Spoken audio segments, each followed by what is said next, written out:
something sweet and rotten, like old fruit, left in a closed room. He climbed up, flashlight trembling in his hand.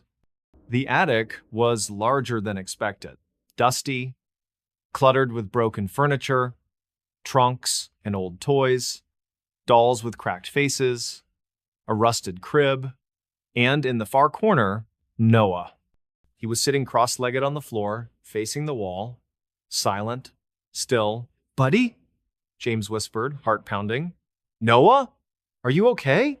Noah didn't move. James stepped closer. Then, slowly, Noah turned his head. His eyes were wide, blank, and he smiled. Not his smile. Too wide, too still, and when he spoke, his voice was not his own. "She wants to play," he said. "She says you can stay, if you're quiet." James stumbled back, falling down the ladder, crashing to the floor below. He scrambled to his feet, slammed the hatch shut, and nailed it closed with shaking hands. He grabbed Noah and Lila. They packed a single bag, left everything else, drove away without looking back. The house stood silent once more, but not for long. 2 weeks later, a teenage couple, curious, drunk, looking for a thrill, snuck into the house on a dare. They brought a camcorder, hoping to film ghost evidence for YouTube. The footage was recovered a week later, found in the car, still recording. It showed them entering through a broken basement window, laughing, joking. Then, silence. The camera panned across the dusty living room, the stairs, the walls. Then, a whisper. "Come play." The camera turned. A little girl stood at the top of the stairs, barefoot, in a tattered white nightgown, hair long and matted. Her face was pale, her eyes black, depthless, locked onto the lens. One of the teens screamed. The camera dropped. The last image was of the floor, wood grain, dust, a small bare foot stepping into frame. Then static. Search teams found the car. The bodies were never recovered. The house remains. And every few years, someone new arrives, drawn by low prices, by dreams, by ignorance. They hear the knocking, the singing, the whispers, and one by one, they go inside. Some say the little girl isn't alone up there, that she collects the lonely, the quiet ones, the ones who don't belong, and that once you enter, you never really leave. So if you find yourself in Cedar Ridge and you walk down Sycamore Street and you see that old Victorian at the end, don't stop, don't look, and whatever you do, never go in that house. His last call was screaming. It started with a phone call, not unusual, except for the time. 3:17 That's when Daniel Reeves' phone rang. A sharp, jarring vibration cutting through the silence of his bedroom in the small town of Mill Creek, Oregon. Rain tapped steadily against the window, a soft rhythm broken only by the occasional groan of old pine trees bending in the wind, the kind of night that feels too quiet, too heavy, like the world is holding its breath. Daniel reached for his phone, half awake, eyes bleary. The screen lit up unknown number. He hesitated. At that hour, calls like this never meant anything good. Still, he answered, "Hello?" At first, nothing. Just static. A low hum, like distant radio waves drifting through empty space. Then, a breath, not his, slow, wet, as if someone was breathing through a throat full of water. "Daniel," a voice whispered. His blood turned to ice. It was his brother's voice. "Ethan," but it wasn't right. Not quite. It was strained, twisted, like it had been pulled through glass. "Ethan?" Daniel sat up, heart slamming against his ribs. "Ethan, is that you? Where are you?" Silence again, then a scream. Not loud at first. Just a gasp, a choked cry, then rising, climbing, tearing through the receiver like a blade. Raw. Desperate. The kind of scream that doesn't come from fear alone, but from something deeper. Something wrong. Daniel dropped the phone.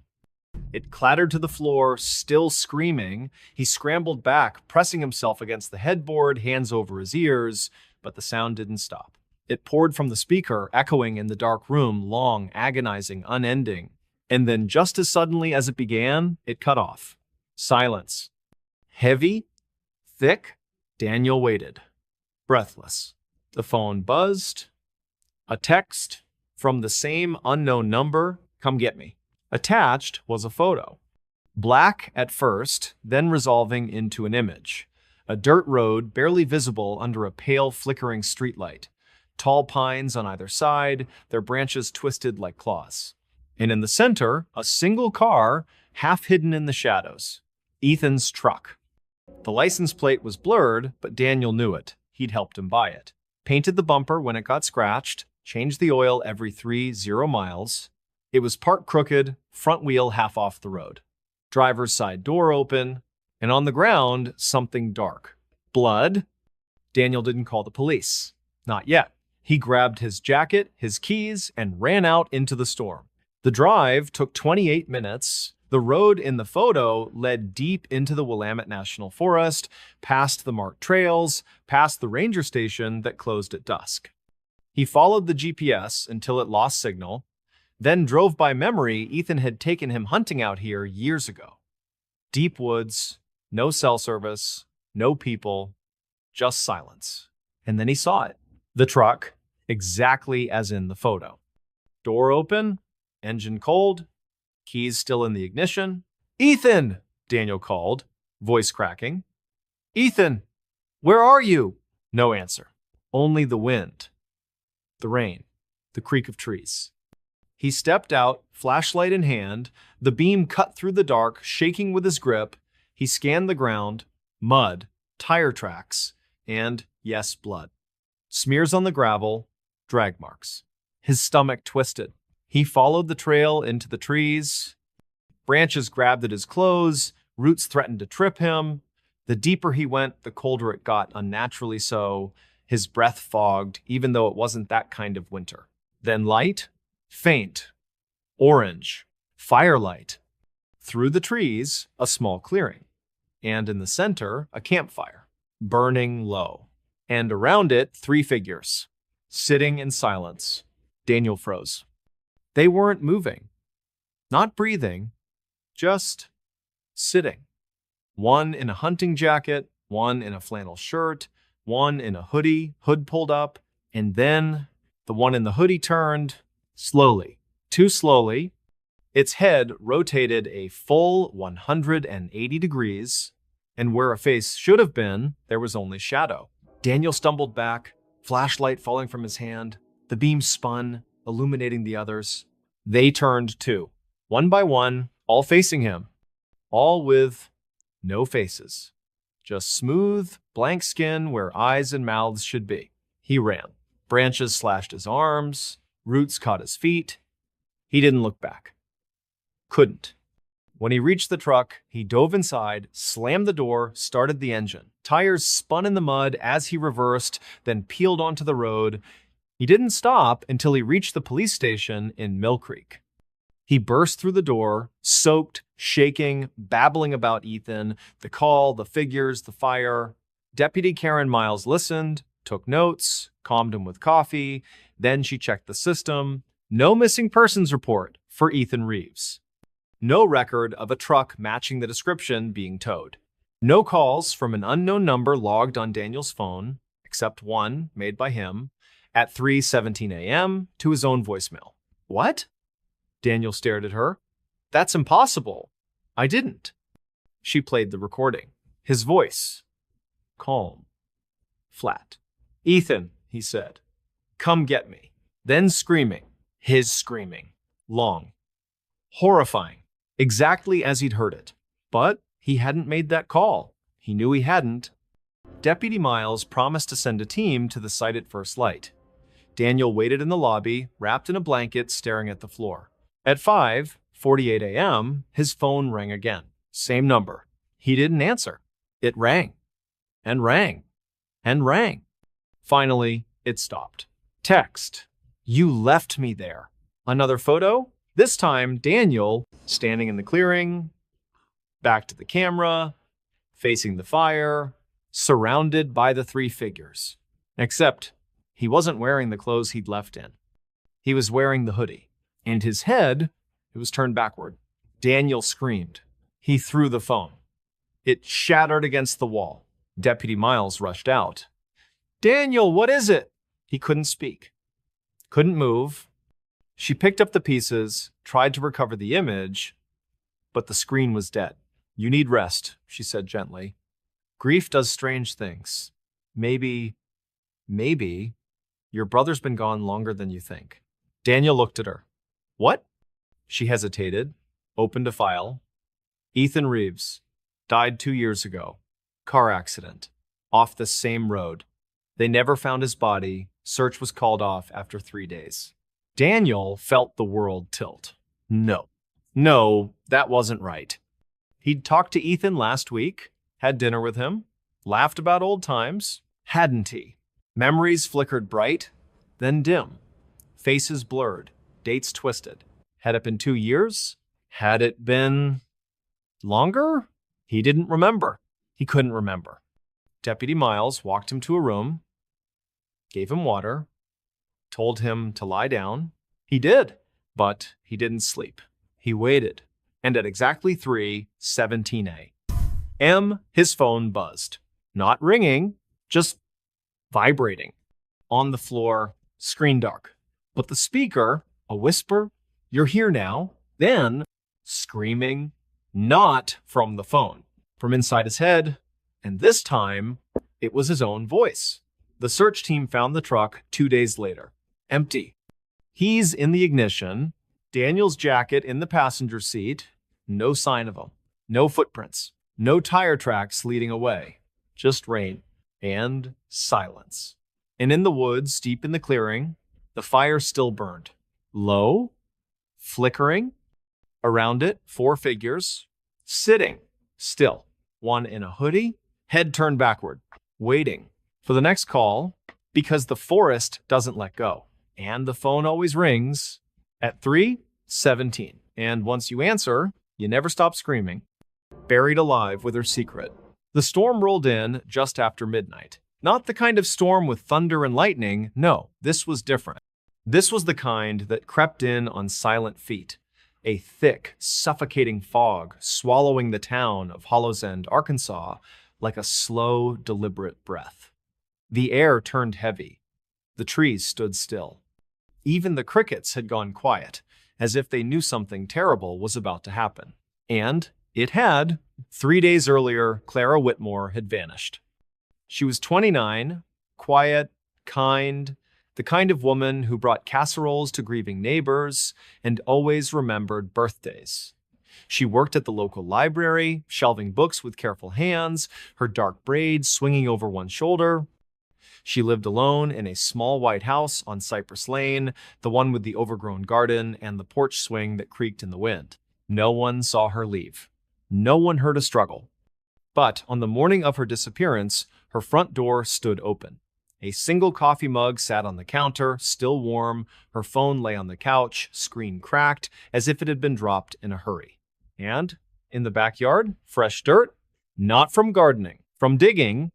Sheriff Dale Mercer arrived within the hour. He'd known Clara since she was a girl. Her father, a retired schoolteacher, had died the previous winter. Since then, she'd grown quieter, more withdrawn, but no one thought she was in danger. Until the hole. It was 6 feet long, 2 feet wide, deep. Too deep for a dog, too precise for an animal. The edges were clean, the soil piled neatly to the side.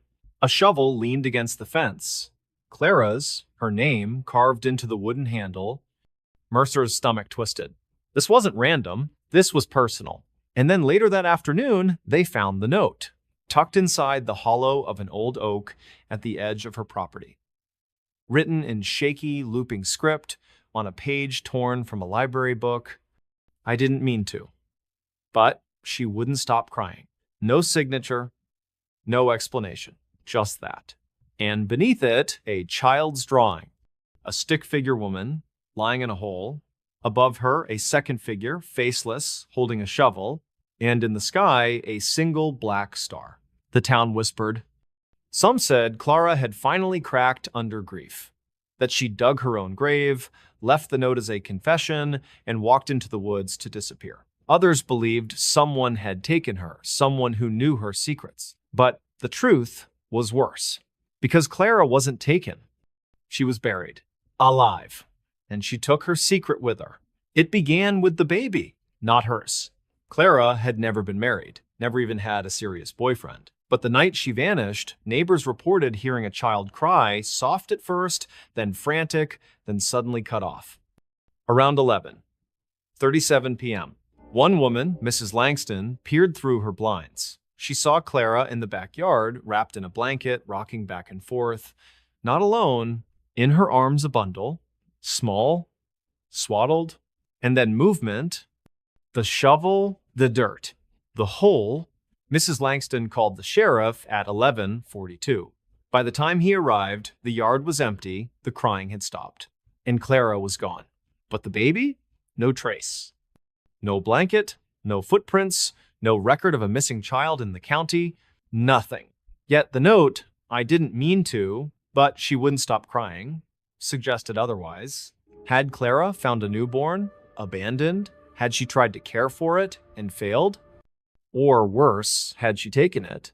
The investigation turned cold. No body was found, no evidence of a burial. The hole was filled in, tested, nothing. No bones, no fabric, no DNA. Just dirt and silence. But then, 2 weeks later, something changed. At 2:18 a.m., the emergency line lit up, a call from Clara's phone. Dispatch recorded it. At first, nothing. Just breathing. Shallow, wet, like someone trying to inhale through cloth. Then, a whisper, help, static. Then, a child's cry, faint, distant, as if coming from far below. The call lasted 47 seconds. Then it disconnected. The phone was triangulated still in Hollow's End.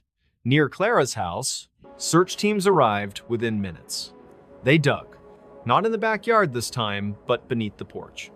The wood was rotten, they pried up the floorboards. In there, a space, just big enough for a body, and inside, Clara, alive.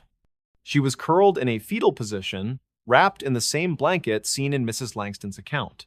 Her skin was pale, almost gray, her hair matted with dirt, her lips cracked, her eyes sunken. She was dehydrated, malnourished, but breathing. They pulled her out gently.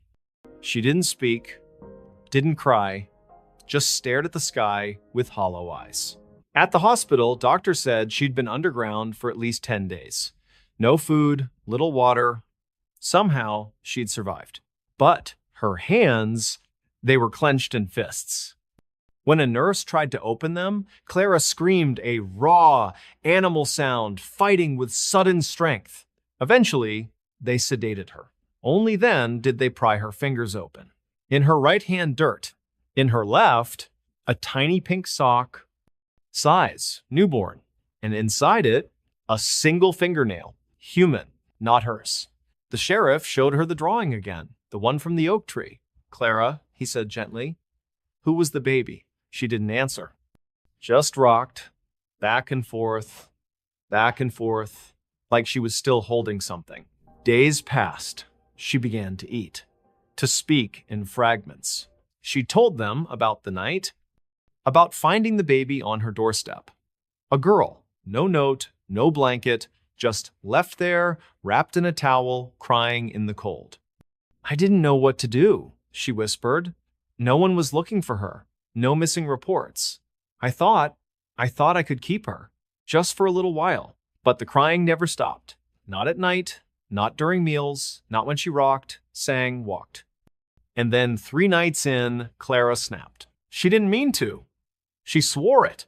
But the baby wouldn't stop. And the noise, it filled the house. It echoed in her skull. It reminded her of her father's last days, gasping for air, begging for silence. So she did it. She wrapped the baby in the blanket, took her to the backyard, dug the hole, and buried her. But guilt came fast, too fast. So she dug her up and buried herself instead. "I thought if I took her place," Clara said, voice breaking, "maybe she'd forgive me." She'd crawled into the shallow space beneath the porch, pulled the dirt over her legs, covered her chest, left only her face exposed until the storm came. Then she buried her own face too. Just a small hole hidden under the floorboards for air, and waited to die, to be punished, to be forgotten. But the baby, she still heard her every night, crying from under the house. Clara was released after 2 weeks. Psych evaluation. Not guilty by reason of temporary insanity. No charges filed. The baby's remains were never found, no DNA match, no records, no parents came forward. The case was closed. The town moved on, but Clara didn't. She moved out of the house on Cypress Lane, sold it to a young couple from Little Rock, but on the night before they moved in, the husband called the sheriff, said he heard something under the porch, a soft, rhythmic tapping, like fingers on wood, and beneath it, a child's cry. Faint, hungry, waiting. They dug again. This time, nothing. No body, no bones, no sock. But in the dirt, a single word scratched into the earth. Mama. The couple left the next morning, never came back. The house stands empty now. And every November, when the fog rolls in and the wind carries the scent of damp soil, people say you can see her, Clara, standing in the garden, barefoot, holding a bundle wrapped in a stained blanket. Rocking, whispering, and beneath the porch, something breathes. Something small. Something that never stopped crying. Because some secrets don't stay buried. They grow in the dark, in the silence, with every heartbeat. And every lie. So if you pass that house, don't listen, don't look. And whatever you do, don't dig. Don't watch this at night. It started with a video, not on YouTube, not on TikTok, not even on the dark corners of Reddit. It came through a private link sent from an unknown account, no profile picture, no username, just a string of letters and numbers. The message was simple. You need to see this. That's what Jason Miller saw when he opened his inbox at 11:43 p.m., sitting alone in his apartment in Knoxville, Tennessee. Rain tapped against the window like fingernails. The city lights outside were dim, blurred by the storm. His roommate was away. The fridge hummed. The air conditioner clicked off. Silence. Too much silence. Curious, Jason clicked the link. The video loaded instantly. No buffering, no preview, just black. Then, a shaky camera view. Indoors. Dark. The kind of darkness that feels thick, like oil on skin. A whisper. Feminine.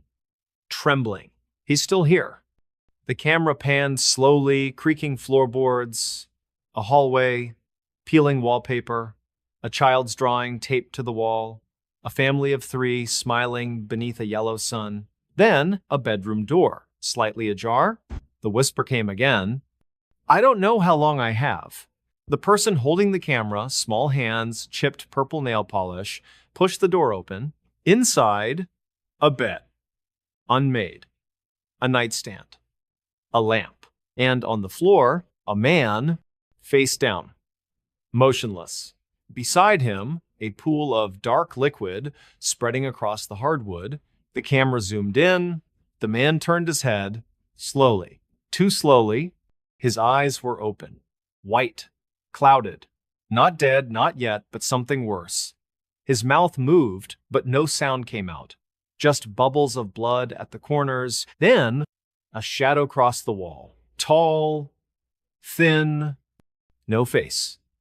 Just a silhouette, stretching, warping, as if the light itself was afraid of it. The woman gasped. The camera dropped. For a moment, only the floor in view, dust, a dropped earring. Then, a hand, pale, long-fingered, reaching into frame, grabbing the camera, lifting it. Now the view was from the floor, tilted upward. The woman, blurry out of focus, was being dragged backward by her hair. Her legs kicked. Her screams were muffled, as if something was pressed over her mouth. Then silence. The camera stayed on, pointed at the ceiling. A crack ran across the plaster, shaped like a spider's web. Minutes passed, No movement. No sound. Then, a drop of blood plopping onto the lens. Red. Thick. Then another. And another. Dripping from above. The camera tilted. Now, pointing toward the ceiling. And there, she was hanging, upside down, bound at the wrists with electrical cord. Her hair dangled toward the floor. Her eyes were open, wide, unblinking. But she wasn't looking at the camera. She was looking through it at you. Her lips moved. No sound. But Jason read it. He sees you too. Then, the screen went black. Text appeared, white on black, centered.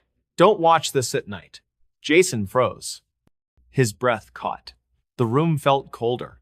The shadows in the corners deeper. He slammed the laptop shut, heart pounding, hands shaking. It's fake, he muttered. Just a prank. Deep fake. Horror edit. Something. But the woman's eyes, they had looked real. Too real. He opened the laptop again just to prove it to himself. The video was gone. The link? Invalid. No trace. He searched the sender. Nothing. Deleted. Erased. He tried to forget it. But that night, he heard it. A drip from the ceiling. He looked up. Dry. No leaks. But the sound came again. Plop. Like blood. He turned off the lights, got into bed, pulled the covers up. Then, a whisper from the hallway. He sees you too. Jason sat up. The door was closed. He hadn't opened it. He grabbed his phone, called his roommate. No answer. Called 911. The dispatcher answered. Calm? Professional? I think someone's in my apartment, Jason whispered, voice trembling. I heard. Sir, the dispatcher said, your call is coming through clearly, but there's something you should know. Pause. Then, we've been trying to reach you for the past 3 hours. Jason's blood turned to ice. What? What? Your neighbor reported screams. Police were dispatched. When they arrived, your laptop was open. You were on the floor, unresponsive. Jason looked down.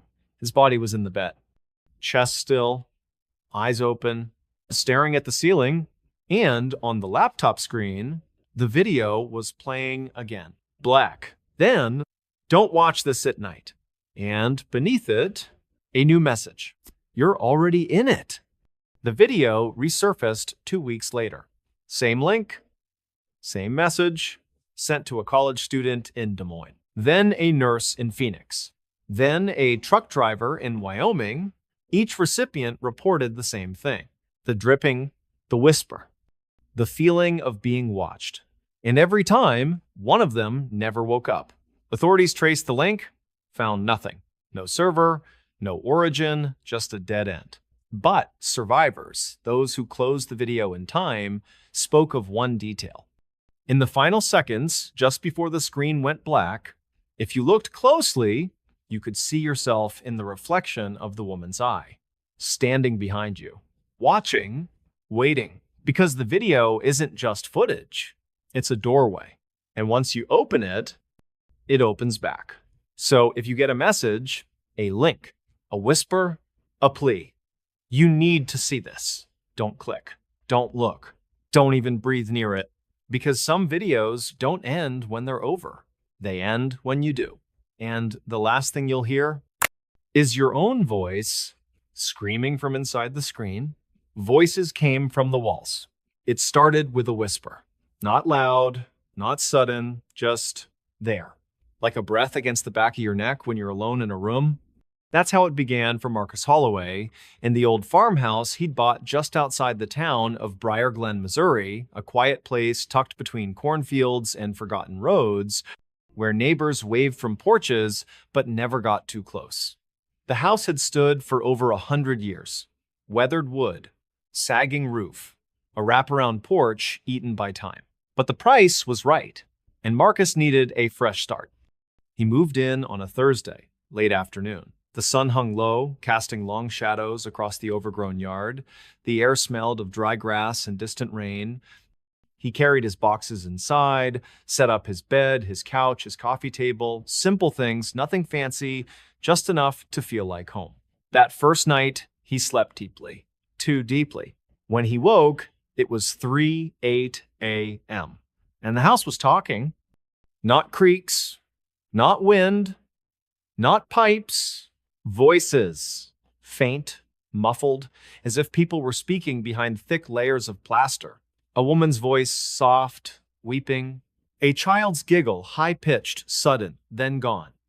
And a man, low, growling, saying the same phrase over and over. "You're not supposed to be here." Marcus sat up, heart pounding. He wasn't dreaming. The words came from the wall beside his bed. The one with the old floral wallpaper peeling at the edges. He pressed his ear against it.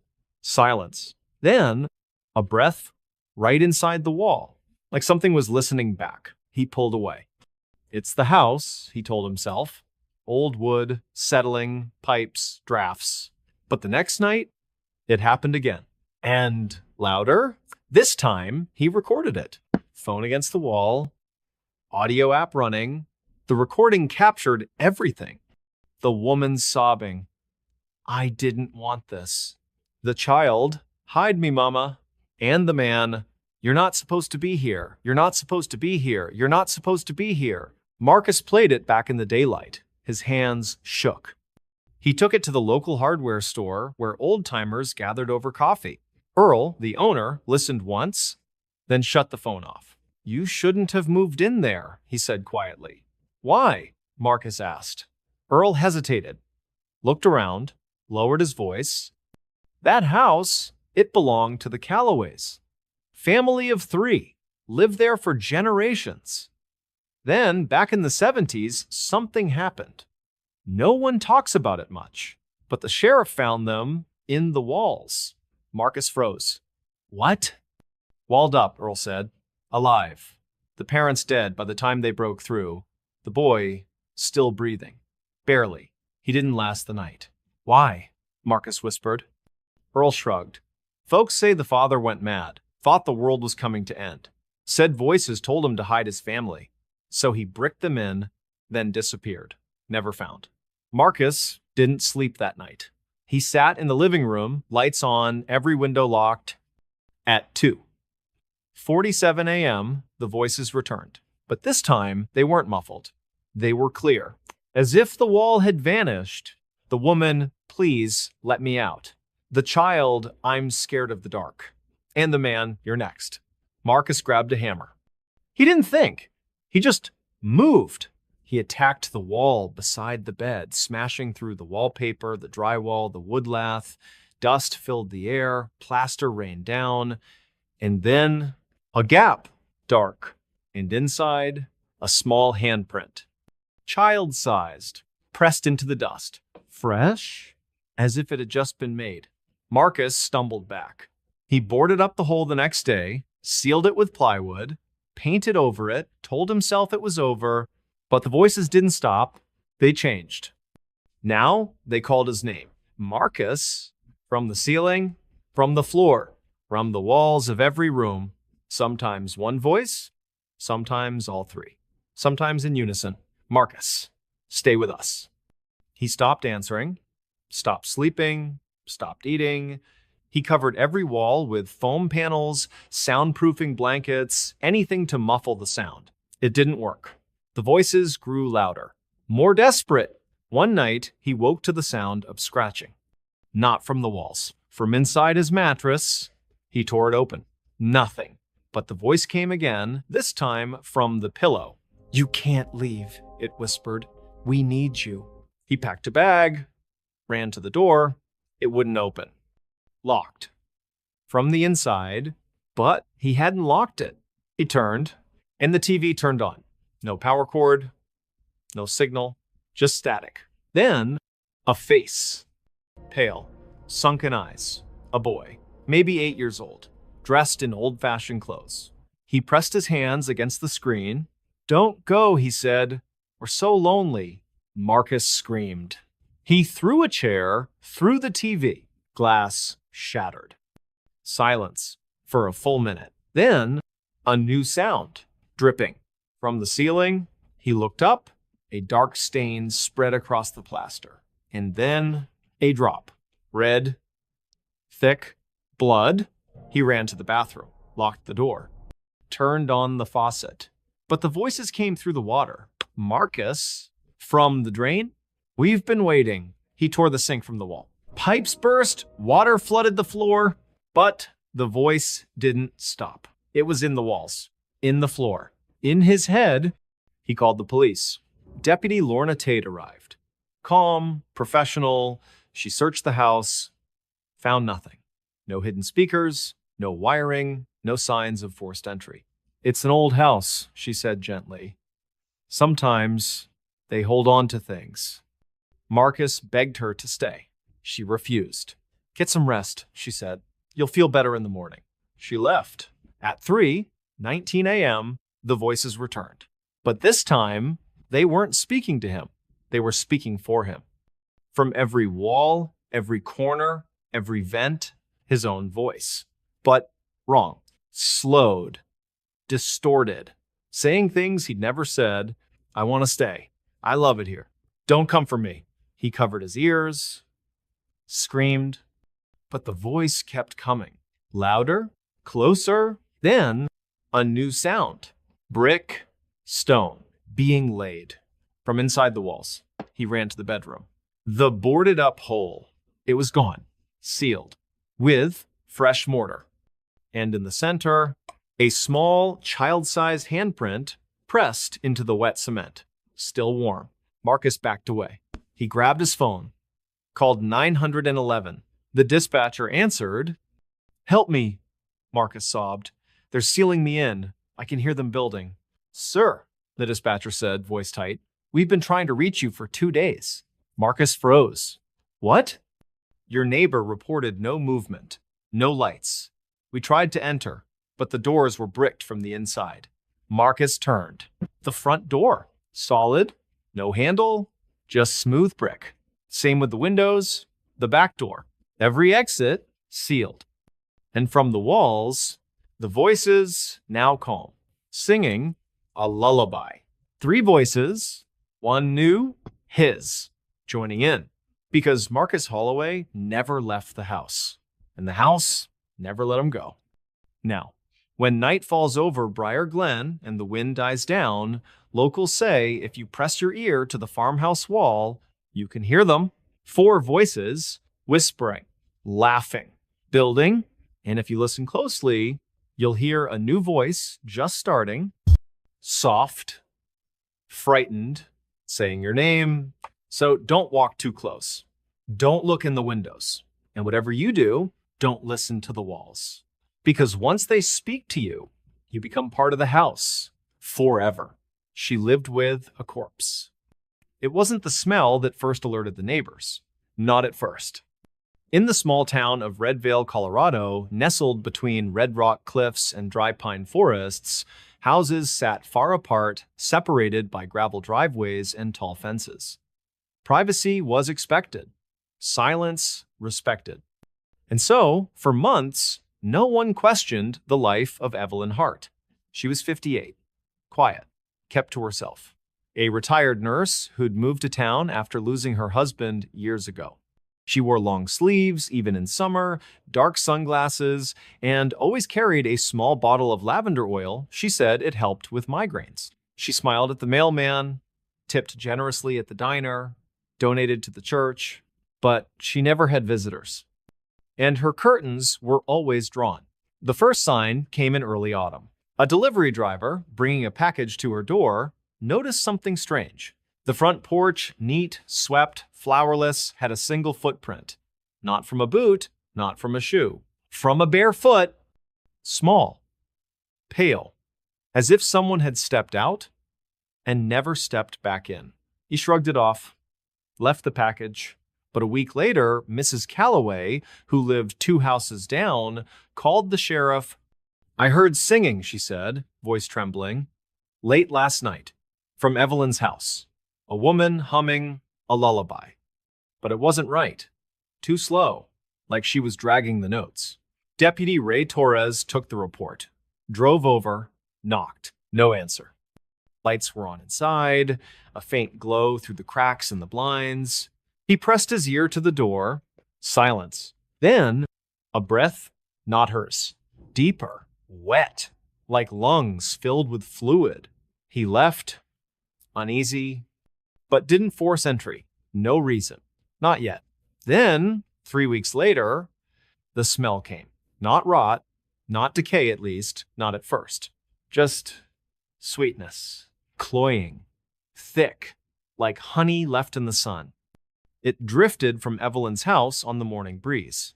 One neighbor thought she was baking. Another said it reminded her of funeral flowers. But when the wind shifted, the sweetness turned. Sour, metallic, the unmistakable scent of death. That's when the sheriff returned. This time with a warrant. They broke the lock, stepped inside, and found her, Evelyn, sitting in a rocking chair in the living room, calm, composed, dressed in a cream-colored dress, her hair neatly pinned. She smiled. "Good morning, deputy." Behind her, on the couch, a man, lying perfectly still, dressed in a gray suit, hands folded over his chest, eyes closed. His skin was waxy, pale, slightly gray, and cold. Very cold. "He's not dead," Evelyn said, before Torres could speak. "He's just resting." Torres reached for his radio. "No sudden moves," she said softly. "He doesn't like loud noises." The deputy froze, because the man on the couch breathed, not deeply, not normally, but a slow, shallow rise of the chest. Once, twice, every 10 seconds. Impossible. The man had been dead for months. They found the records later. James Whitaker, Evelyn's younger brother, died in hospice care August of the previous year. Cause, heart failure, buried in a private ceremony. Or so the funeral home claimed, but Evelyn had never let go. "He was all I had," she whispered, tears in her eyes. "After my husband, after my daughter, James was the only one who stayed." She dug him up 2 nights after the burial, used her nurse's knowledge, her access to medical supplies, embalming fluid, preservatives, nutrients. She kept him in the basement at first, wrapped in sheets, monitored with old hospital equipment. Then, when she was sure he was stable, she brought him upstairs, put him on the couch, dressed him, spoke to him, fed him broth through a tube, changed his clothes, combed his hair, and every night she sang to him a lullaby, the same one she used to sing to her daughter before she passed. "He hears me," Evelyn said. "He just can't answer." Torres called for backup, EMS, a mental health unit, but when they tried to remove the body, Evelyn screamed, not a cry of grief, of rage. She lunged, clawing at the paramedics, shouting that they were hurting him. It took 3 officers to restrain her. As they led her out, she turned, eyes wild, voice breaking. "He's not gone! He's not gone! He's still mine!" The coroner arrived. Preliminary report. The body showed signs of advanced decomposition, masked by chemicals.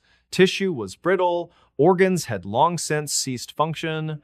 There was no medical explanation for the breathing. None. Yet, on the security footage from the living room camera installed during the investigation, the chest rose, slow, steady, every 10 seconds for 7 full days, until Evelyn was committed to a psychiatric facility. Then, it stopped. The body was cremated. The house was sold. But the new owners didn't last long. They moved out after 2 weeks. Said they heard humming at night. From the living room, a woman's voice. Soft, broken, singing a lullaby. And sometimes, a second sound. Faint, wet, like someone trying to breathe. From beneath the floor, the house stands empty now. Windows boarded. Lawn overgrown. But on quiet nights, when the wind dies and the stars hang low, locals say you can see a light in the front window and hear 2 voices, one singing, one breathing, together, forever. Because love doesn't always let go. Sometimes it just refuses to admit the truth. And in that denial, death doesn't end. It moves in, it stays. It shares your bed, your meals, your silence.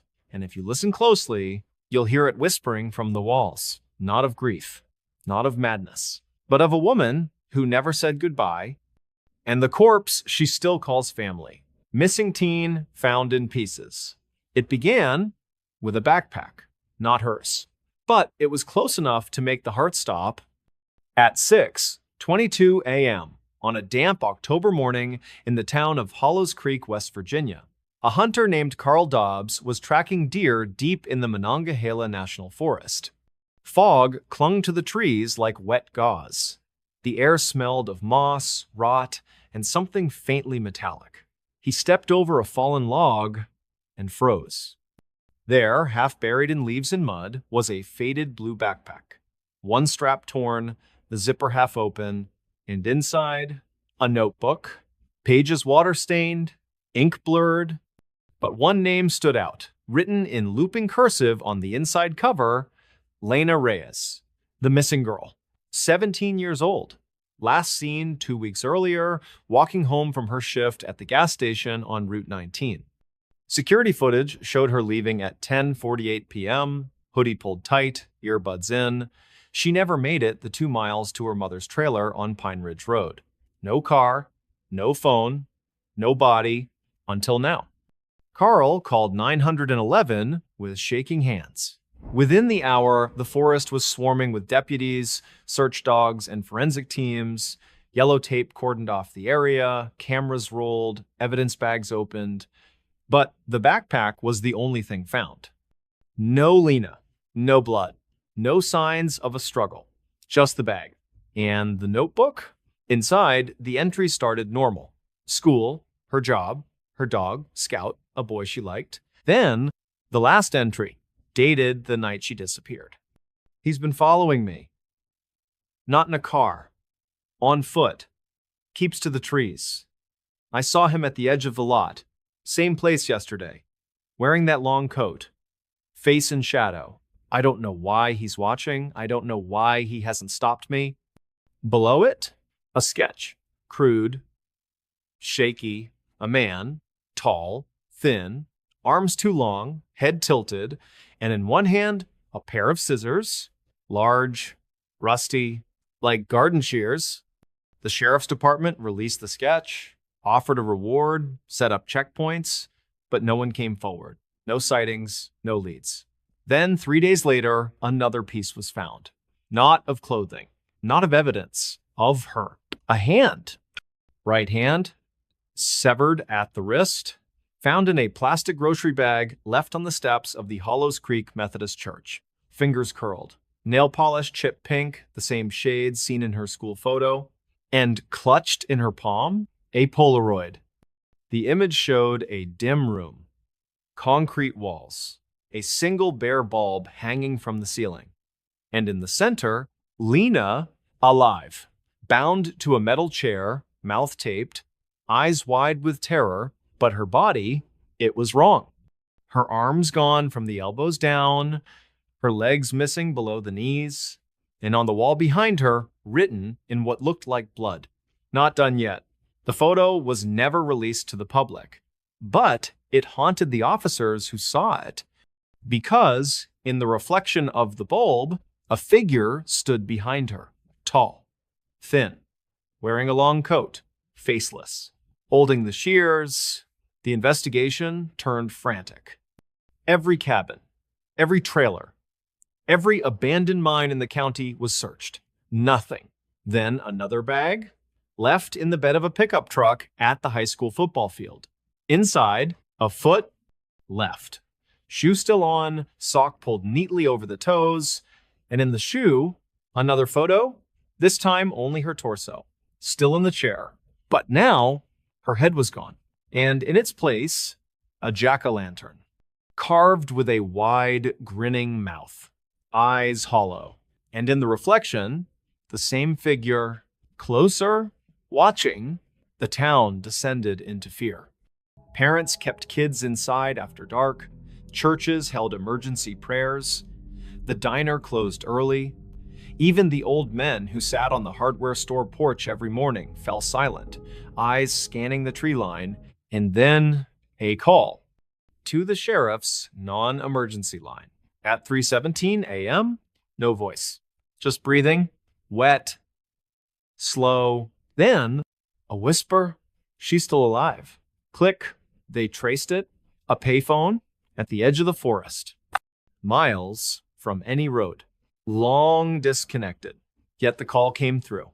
Deputy Karen Miles went alone. She found the phone hanging off the hook, and on the ground, a single Polaroid, new, Lena's face, pale, bruised, eyes open, but not looking at the camera, looking up at something above her, and written beneath it, "Come see." With an arrow pointing deeper into the woods, she followed.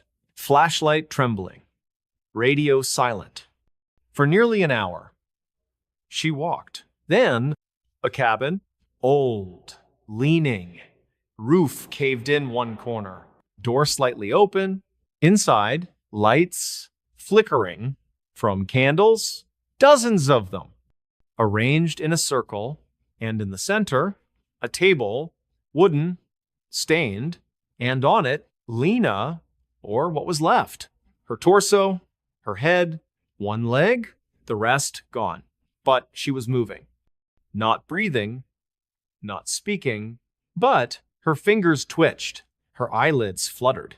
And when Miles stepped closer, Lena's head turned, slow, unnatural, and she smiled, not with joy, with horror, because her lips moved. No sound. But Miles read it, "He won't let me die." Then, a creak behind her. She turned.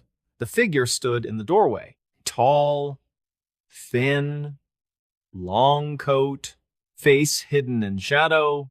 In one hand, the shears, rusted, dripping, and in the other, a fresh Polaroid, already taken, of Miles, standing there, back to the table, unaware.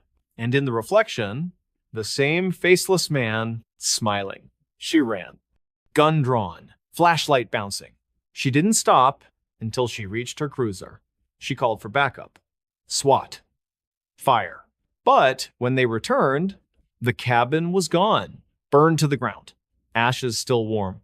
No body, no table, no candles, no Polaroids. Only one thing remained, half buried in the dirt. Lena's left eye, placed carefully on a small stone, looking up, still blinking. The case was never solved. The figure was never found.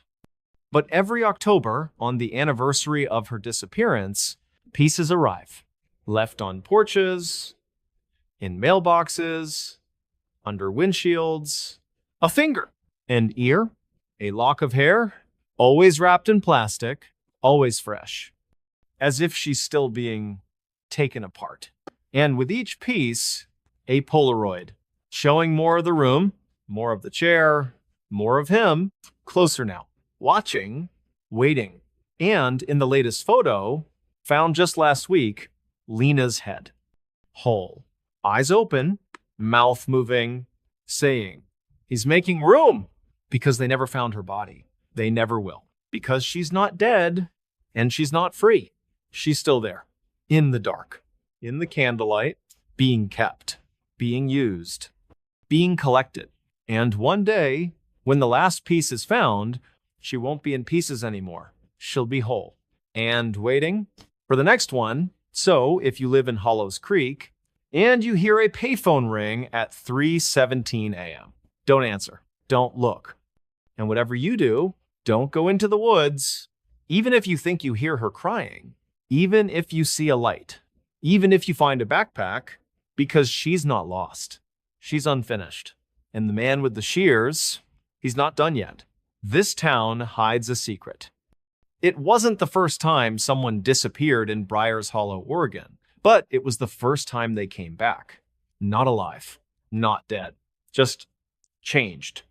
The town sat deep in the Cascade foothills, surrounded by dense pine forests and mist that never quite burned off, even at noon. It was the kind of place where the trees leaned too close to the road, where the wind carried voices that weren't there, and where the local diner, Maggie's Fork, served coffee so strong it tasted like dirt and secrets. Population 1,247. Everyone knew everyone. Or so they said. But some things weren't spoken of, like the old well behind the abandoned church on Chapel Ridge, or the way the dogs refused to bark after midnight, or the fact that every 7 years, someone vanished. No note, no struggle, no trace. And then months later, they returned, smiling, calm, saying they'd been away for a while. But their eyes, they didn't blink, not like normal people, and they never cast a shadow. It started with Thomas Greer. He was 32, a school teacher, quiet, kind. Loved hiking the back trails near Blackroot Creek. One evening, he went out for a walk. Never came back. Search teams combed the woods for weeks. Helicopters scanned the canopy. K-9 units tracked his scent until it simply stopped. At the edge of a clearing, no map showed. No body, no gear, no clues, just silence. The town mourned, held a memorial, moved on. Then, 8 months later, Thomas walked into Maggie's Fork at 6:14 a.m., wearing the same clothes he'd left in muddy, torn, but clean, as if freshly washed. He ordered coffee, smiled at Maggie, said, "I'm back." That was all. No explanation, no apology, no emotion, just back. Sheriff Ellen Mays questioned him, checked his story, ran his prints. Everything matched. But something was off. His skin was too pale. Not sickly, just neutral, like a photograph drained of color. His voice flat, monotone, no inflection. And when asked where he'd been, he stared for a full minute, then said, "Below." No one pressed further. Thomas moved back into his house, resumed teaching, but the kids said he didn't laugh anymore, didn't react when they misbehaved, didn't blink when the lights flickered. And sometimes, during quiet moments, he'd stop. Just stand. Stare at the wall. Mouth slightly open, as if listening to something only he could hear. Then, 2 months after his return, another disappearance. Lena Pike, 19, waitress at the diner. Dreamed of leaving Briars Hollow, moving to Portland, becoming a singer. She left work at 9:30 p.m. Her car was found the next morning idling in the middle of Chapel Ridge Road, driver's door open, keys in the ignition. Inside, the radio played a hymn on repeat. Amazing Grace. Static between verses. No sign of her. Again, the search. Again, nothing. Until 6 months later. She walked into the sheriff's office. Same clothes. Same clean, almost sterile appearance. "I'm back," she said. Same words. Same tone. And when asked where she'd been, she smiled. A slow, unnatural stretching of the lips, then whispered, "Below." That's when Sheriff Mays started digging.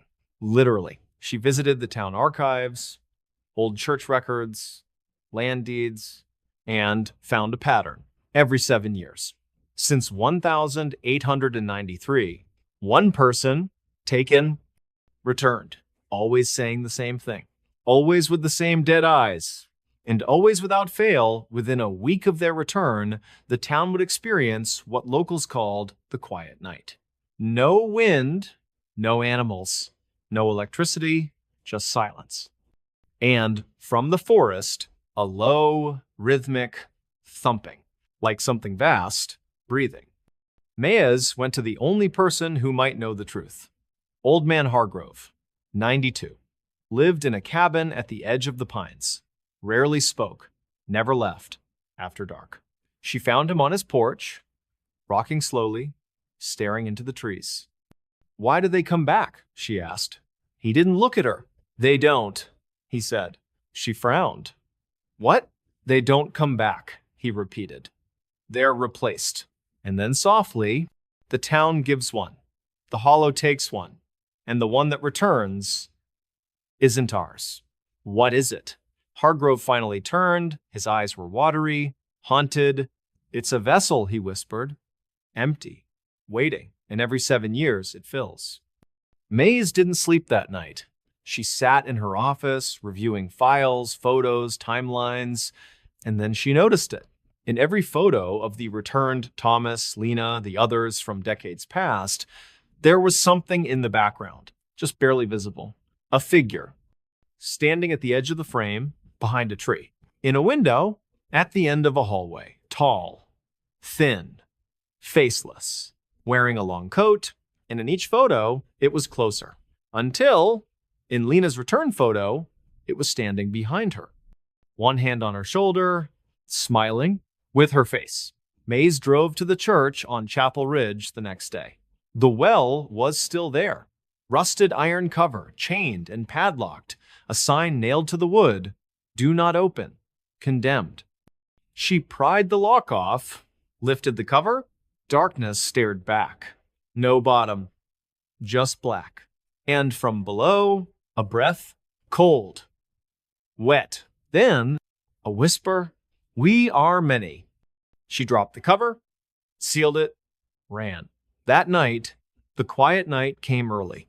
Power went out at 8:17 p.m. Phones died, cars wouldn't start, and from the forest, the thumping, louder, closer. Mays gathered what few officers she could, armed, watched the streets. At 2:03 a.m., the first one appeared, Thomas, standing in the middle of Main Street, alone. Then Lena, then 2 others returned years ago. Then more. 6, 12, 18, all standing in the road, facing the forest, not moving, not speaking, just waiting. And then, from the trees, movement, shadows peeling away from the trunks, figures, hundreds, all wearing long coats, all faceless, all walking in perfect silence. They passed through the town. No one stopped them. No one could. And when dawn came, the power returned. The birds sang. The cars started. But the people who had stood in the street, they were gone. All of them. Every returned soul. Vanished. And in their homes. Left behind. Personal items. Photos. Jewelry. And one thing in common, a small carved wooden token, roughly human-shaped. Hollow inside, and on the back, an inscription. One taken, one given, the cycle continues. Sheriff Mays tried to leave, but her car wouldn't start. The roads blocked by fallen trees, the radio static. And when she looked in the mirror, her reflection didn't blink. Not for a full 10 seconds. Now, Briar's Hollow still exists. Still quiet, still beautiful. Tourists come in the summer. Hikers pass through. They don't stay long. Something feels off. The smiles are too wide, the silence too deep. And if you walk the woods at night, you might hear it, the thumping from below. And if you're alone and you hear your name whispered, don't answer. Don't turn. Because the town doesn't just hide a secret, it feeds it. And one day, it will ask for you. So if you pass through Briar's Hollow, wave, smile, buy a cup of coffee, but don't linger. Don't ask questions. And whatever you do, don't go near the well. Because the truth isn't buried. It's waiting, and it's hungry. Something watches from the woods. It started with a feeling. Not fear, not at first, just the slow, creeping certainty that you were no longer alone. That's how it began for Daniel Reeves in the quiet town of Pines Hollow, nestled deep in the dense forests of northern Maine. A place where winter lasted 6 months, where cell signals vanished like breath in the cold, and where the trees stood so close together they seemed to whisper secrets when the wind moved through them. Daniel had come for peace.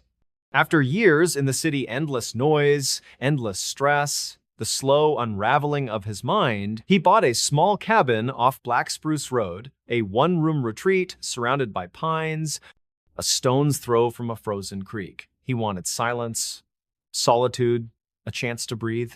He arrived in late October. The leaves were gone, the ground was hard, the sky hung low, gray and heavy. The first night was quiet, too quiet. No crickets, no owls, no rustling in the underbrush, just the creak of old wood and the occasional groan of the wind pressing against the roof. Daniel lit a fire, read a book, fell asleep by 10:30 p.m. He woke at 2:17 to silence.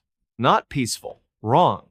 The fire was out, the room was cold, and the window fogged, but not from the inside. From the outside, as if someone had pressed their face against the glass. He sat up slowly, heart thudding. The cabin was dark. The clock ticked once, twice, then stopped. And then a breath, not his, long, slow, dragged through the air like cloth over stone. From the other side of the wall, outside. Daniel grabbed his flashlight, peered through the window. Nothing, just trees, snow-dusted ground, shadows. He opened the door, stepped onto the porch. The air was still, no wind, no sound, but the snow, it was untouched, except for one thing.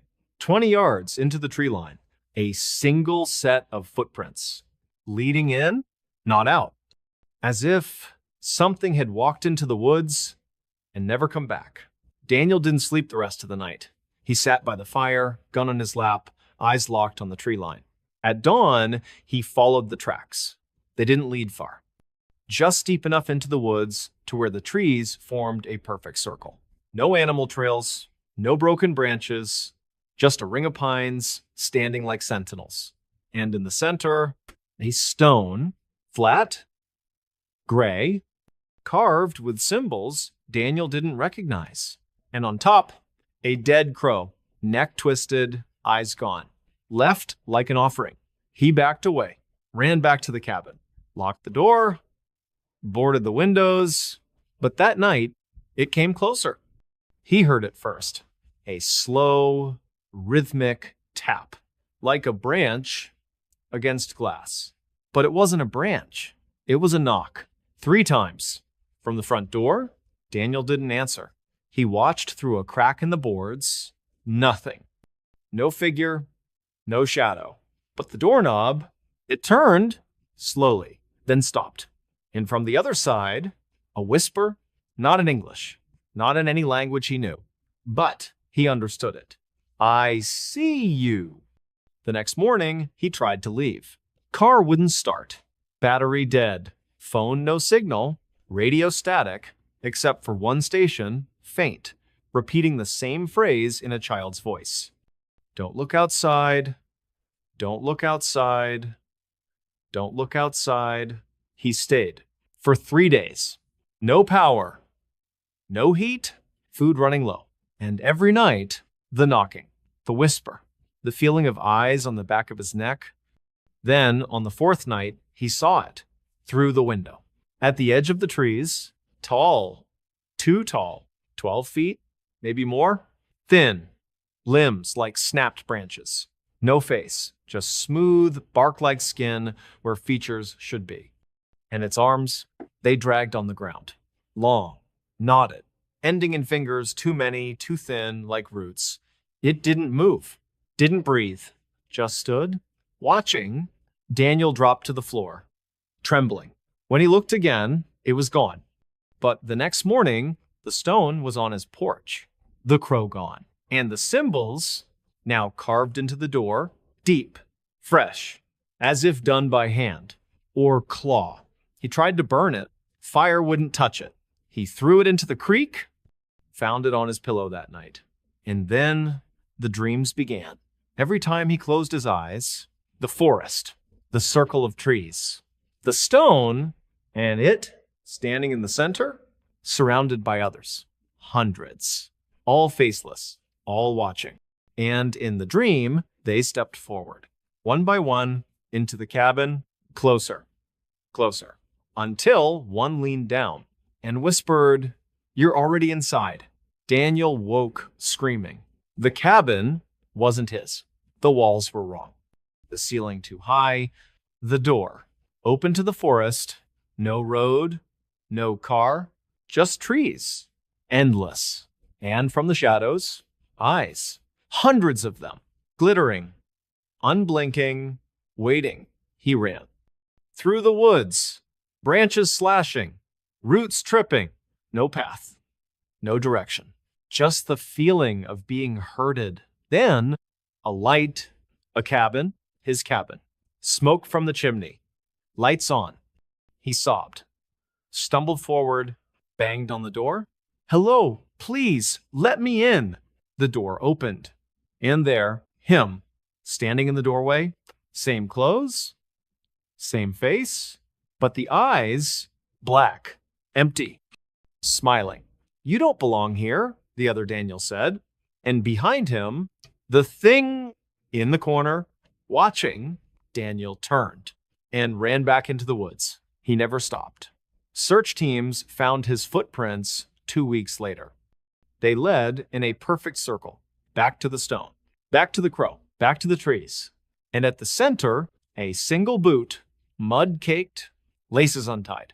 And beside it, a journal, last entry written in shaky script. It doesn't take you. It replaces you. And the one who comes back isn't the one who left. The search was called off. The cabin was boarded. But locals say on still nights, when the wind dies and the stars vanish behind clouds, if you walk near Black Spruce Road, you'll hear knocking from inside the trees. And if you look, just for a second, you'll see them standing between the pines, tall, thin, faceless, watching, waiting, because the woods don't hide monsters. They grow them. And once you've been seen, you're never really alone again. So if you hear a knock in the dark, don't answer, don't look. And whatever you do, don't go into the woods, even if you think you see a light, even if you hear your name, because something is always watching, and it knows you're there. He answered the wrong door. It was 2:13 a.m. The kind of hour that doesn't belong to the living. No cars, no wind, no distant sirens, just silence, thick, heavy like a blanket soaked in cold water. That's when the knocking started. 3 slow, deliberate raps on the front door of the old 2-story house on Hemlock Lane in the quiet town of Ashwick, Pennsylvania. A place where porches creaked under the weight of time and the trees leaned inward as if trying to listen. Inside, Marcus Vale stirred. He wasn't a light sleeper. Years of graveyard shifts at the steel plant had taught him to rest through noise, through chaos. But this was different. The knocking didn't stop, didn't rush, just 3 knocks. Pause. 3 more, like a heartbeat. Too slow, too steady. Marcus sat up, rubbed his eyes, checked his phone. 2:13. Who the hell? He shuffled down the hall, barefoot, the floorboards cold beneath his feet. The house groaned with every step. He peered through the peephole. Darkness, not the porch light, not the street, just black, as if the lens had been painted over. He hesitated. No one came knocking at 2 a.m. Not in Ashwick, not unless something was wrong. Maybe it was old Mrs. Calloway from next door. Her dog had gotten loose again.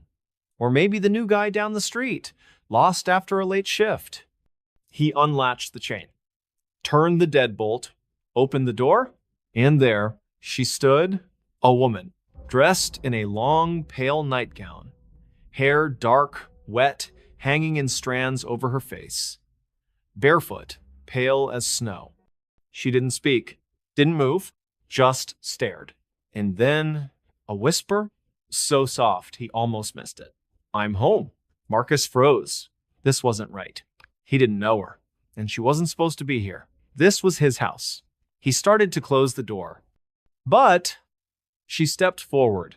Just 1 step, and the air changed. It turned cold. Not winter cold, not draft. This was deeper, older, like air pulled from a tomb. Her head tilted, too far, too slow. And when she looked up, her eyes were gone. Just smooth skin, no sockets, no lashes, nothing. Marcus stumbled back, slamming the door, chaining it, locking it, heart hammering. He pressed his back against the wall, breath ragged. What the hell was that? He waited. Silence. No more knocking. No footsteps. After 10 minutes, he dared to look through the peephole again. Empty porch. Streetlight flickering. Leaves swirling. Nothing. He exhaled. Hallucination. Stress. Lack of sleep. He poured himself a glass of water, sat at the kitchen table, tried to calm down. Then, a sound. From the back door, 3 knocks. Slow. Steady. Just like before. His blood turned to ice. He wasn't imagining it. It was here, in the house.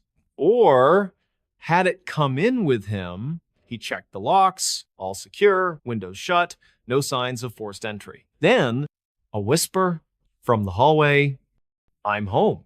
Closer, softer, but unmistakable. Marcus grabbed the baseball bat he kept by the bedroom door, moved slowly down the hall.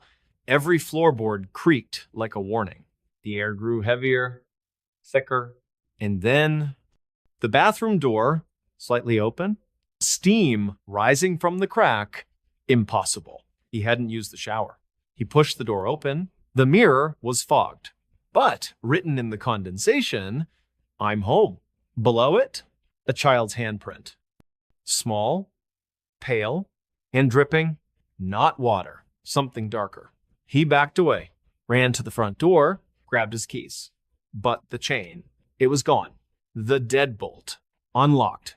And on the floor, a single wet footprint, leading in, not out. He turned, and she was there, standing at the end of the hall. Same nightgown, same bare feet, but now she wasn't alone. Behind her, a boy, no older than 6, eyes gone too, holding her hand.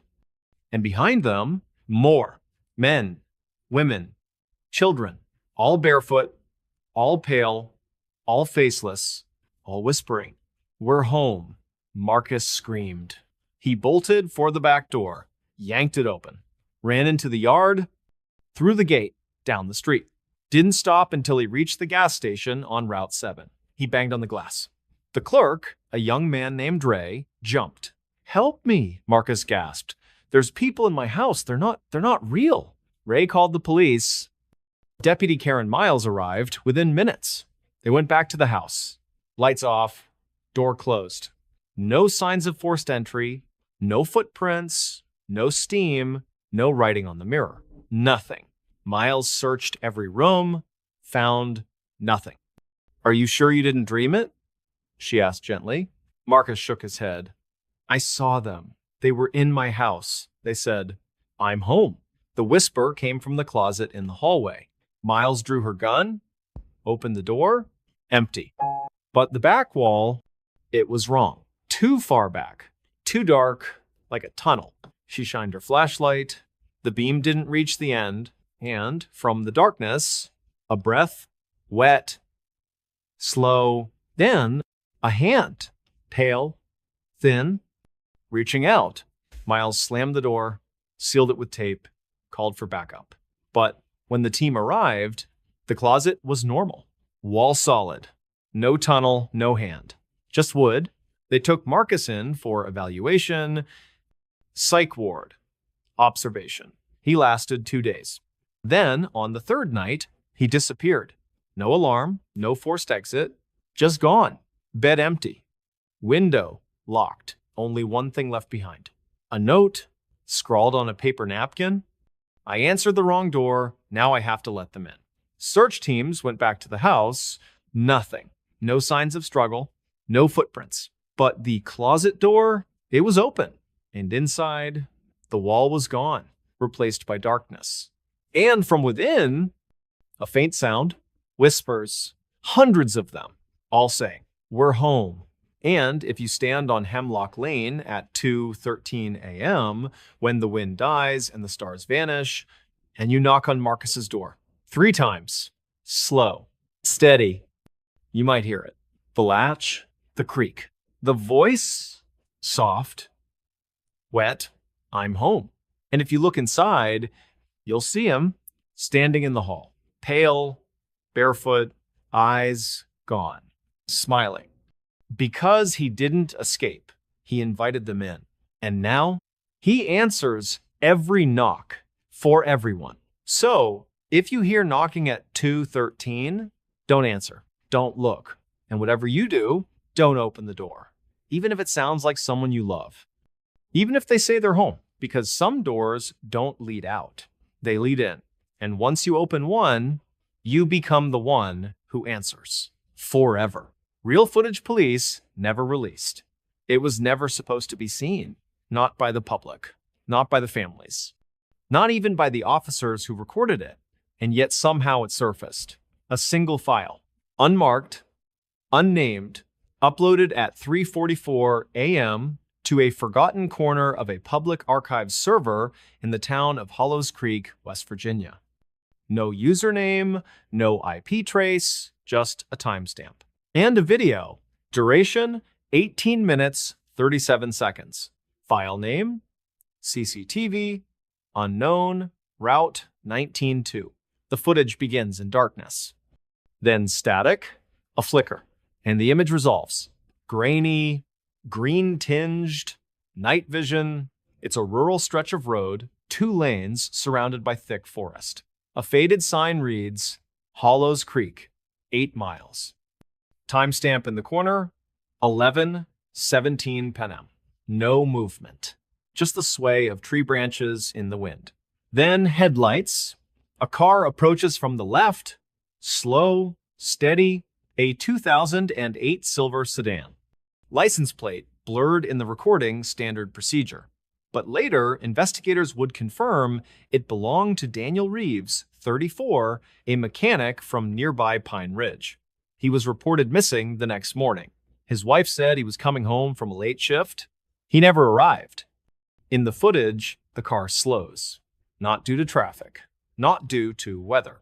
There's nothing ahead. But the driver Reeves brakes. Pulls over to the shoulder. The engine cuts. Silence. Then he gets out. Not panicked. Not frantic. Just deliberate. He walks to the edge of the road, stares into the trees, and waits. For nearly 2 minutes, nothing happens. Then, a figure emerges. From between the pines, tall, thin, wearing a long coat, too long dragging in the dirt, its face obscured by shadow. Not from the night, from something else. As if the camera refuses to focus on it. Reeves doesn't run. Doesn't scream. He just watches. The figure stops 10 feet from him. Raises one hand. Not in greeting, in command. And Reeves begins to walk. Backward. Step by step. Into the woods. The camera doesn't follow. But the audio, it does. Footsteps. Crunching leaves. Then, a whisper. Not from Reeves. From the trees, multiple voices. Overlapping. Come in. Stay with us. You're wanted. Reeves's breathing grows shallow. His steps slow. Then, a scream. Short, cut off, like a hand over his mouth. Then silence. The camera remains fixed on the empty road. For 6 minutes. Then, movement. Reeves stumbles back into frame. But he's wrong. His clothes are torn, his face pale, too pale, like he hasn't seen sunlight in years. And his eyes, they don't blink. He walks to the car, opens the driver's door, gets in, starts the engine, drives away. The footage ends. But that's not what made the police seal it. That's not why the file was scrubbed from every backup. Why officers were sworn to silence. Why the deputy who first reviewed it, Karen Miles, resigned the next day, muttering about things that shouldn't be seen. It's what happens after. At 11:53 p.m., 7 minutes after Reeves drives off, another car appears. Sheriff's cruiser. Unit 14, Deputy Ray Teller. He slows, scans the road, pulls over, gets out, looks around, then he sees something on the ground. A phone. Reeves' phone. Teller picks it up, checks it, then he turns, looks into the woods, and he sees it. The figure, still there, standing between the trees, watching, Teller reaches for his radio, but before he can speak, the whisper returns. Louder, closer, come in. Teller freezes. Then he holsters his weapon, walks into the trees, same backward steps, same silence, same cut-off scream. The camera records it all. But again, that's not the worst part. At 12:18 a.m., another vehicle, an ambulance, EMTs report a call about a stranded motorist. They get out. Search. One finds Teller's hat. Then they hear the whisper. Both men turn, walk into the woods, vanish.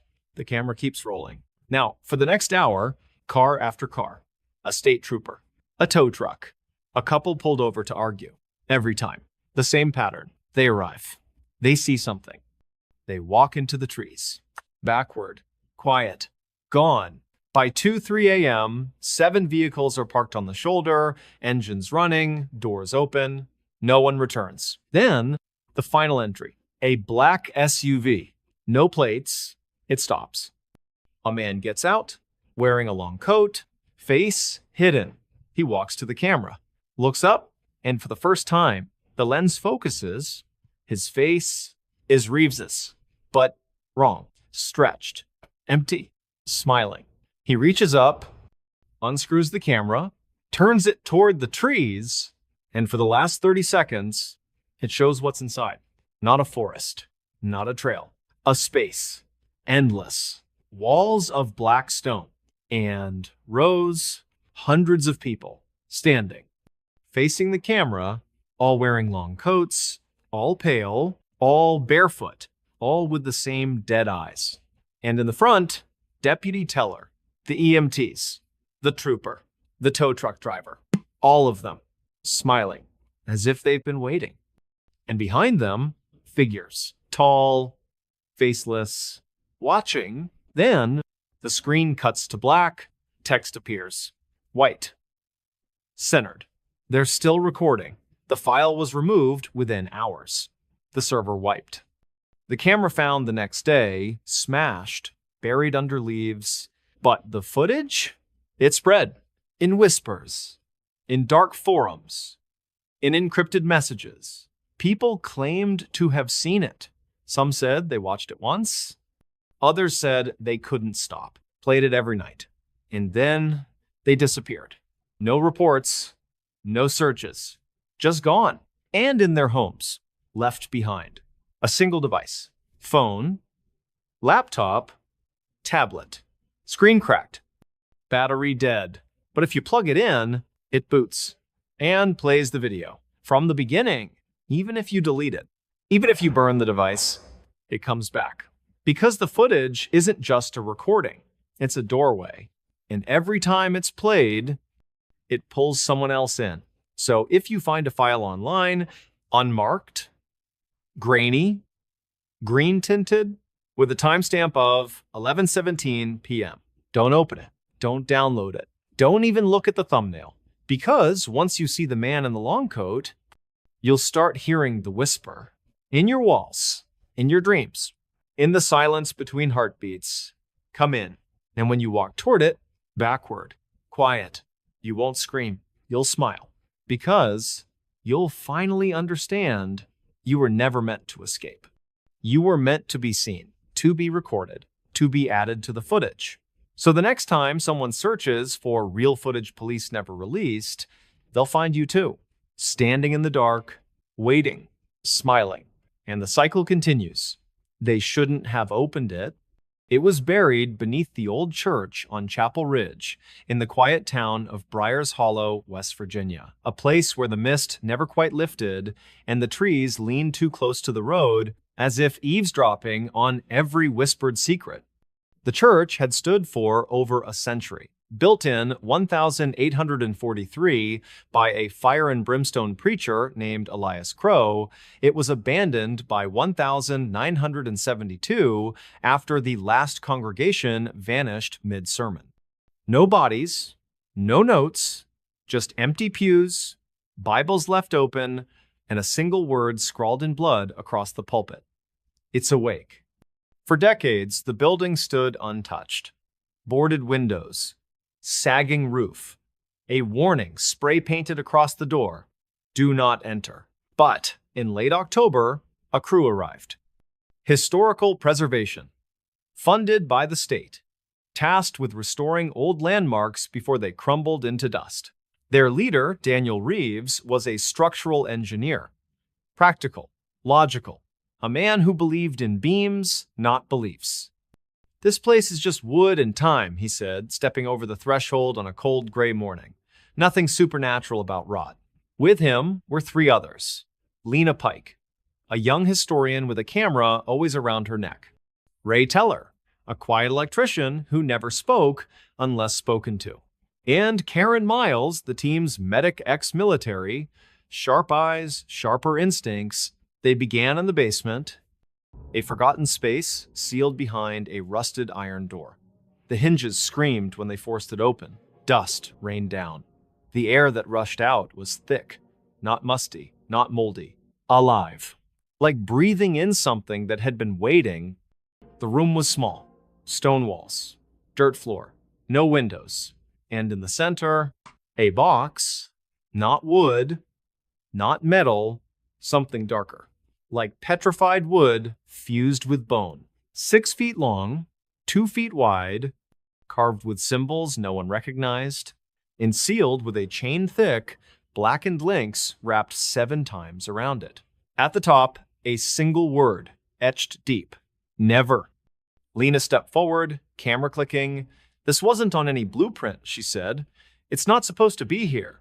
Daniel knelt, ran a gloved hand over the surface. "Looks like it's been here a long time." Karen crossed her arms. "Then maybe we should leave it." Ray said nothing, just stared. But Daniel was already pulling out tools.